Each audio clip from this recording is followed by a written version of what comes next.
If you ever feel like your goals are optional, like you should do them, but days keep slipping by without progress, this video is for you. As the founder and CEO of a public safety startup that serves millions of people, I've seen firsthand that real performance needs a reason behind it. And the habit we'll talk about today will do just that. Take your goals from feeling optional to necessary. And by the way, this is part 3 of a 6-part series where I break down each chapter of Brendon Burchard's high-performance habits and how I apply them as a founder. According to Brendon, high performers aren't built different. They just practice 6 specific habits, and these are habits anyone can learn. Today, we're talking about habit number 3, raise necessity. I'll share what having necessity means and 3 practices we can do to immediately create momentum in the right direction. And if you want to follow along with the series, I've also created a free 30-day habit accelerator with prompts to help you figure out where to start and what to focus on. It's linked in the description below.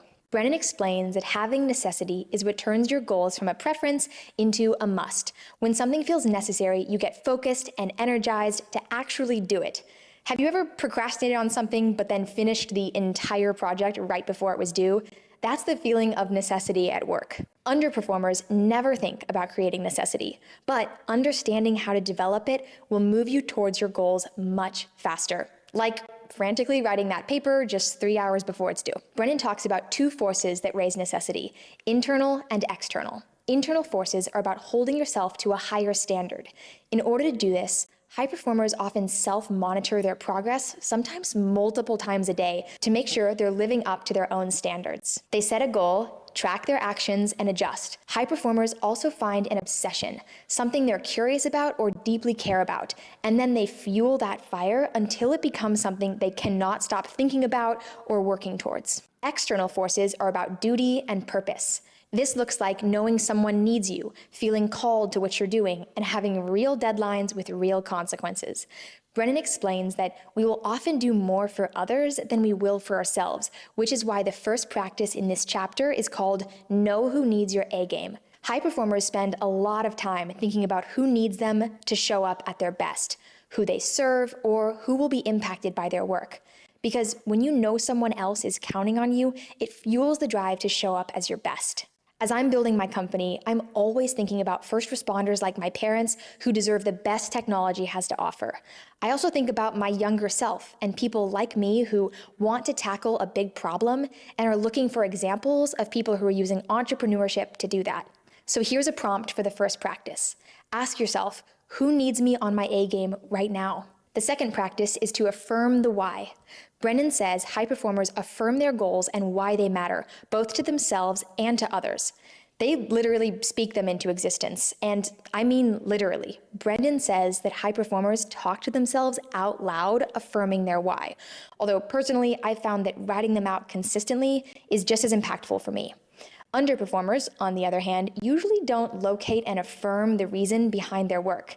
And as a result, their motivation fades as quickly as it arrives. I learned this lesson when I was raising my first round of funding. I was rejected by literally hundreds of investors. They told me things like, no one will invest in this company, public safety agencies don't buy technology, and wildfires aren't a big enough problem, etc., etc.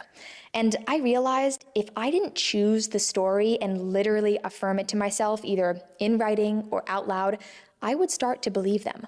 My job was to keep trusting my gut and believing in what we were doing, even when it felt like everyone told us we were crazy to be building this. Okay, here are 2 prompts from the book to help affirm your why. The first is 3 things I would like to become extraordinary at doing are, and my whys for becoming excellent in each of these areas are.